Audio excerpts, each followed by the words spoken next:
బయట ఇలా వర్షం పడుతూ ఉంటే వేడివేడిగా పకోడీలు తినాలనిపిస్తూ ఉంటుంది కదా. మరి ఇంట్లోనే బయట స్వీట్ షాప్ లో అమ్మే విధంగా మెత్తటి పకోడీ అయితే చేసుకుందామా.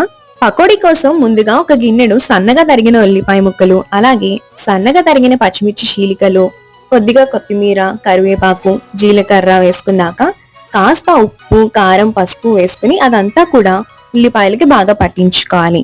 ఒక గిన్నెడు శనగపిండిని తీసుకుని అందులోకి 2 టేబుల్ స్పూన్ల బియ్యం పిండిని వేసుకొని పిండిలోకి కొద్ది కొద్దిగా నీళ్లు పోసుకుంటూ ఈ విధంగా మరీ జారుగాను అలాగే మరీ టైట్ గా కాకుండా ఈ కన్సిస్టెన్సీ వచ్చేలాగా పిండి కలుపుకోవాలి.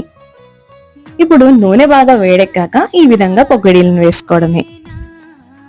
నూనెను మీడియం ఫ్లేమ్ లోనే పెట్టుకుని పకోడీలని 2 వైపులా కూడా చక్కగా వేయించుకొని తీసుకోవాలి. అంతేనండి, చాలా సులువుగా వేడివేడిగా మన మెత్తటి పకోడీ అయితే ఇంట్లోనే రెడీ అయిపోతుంది.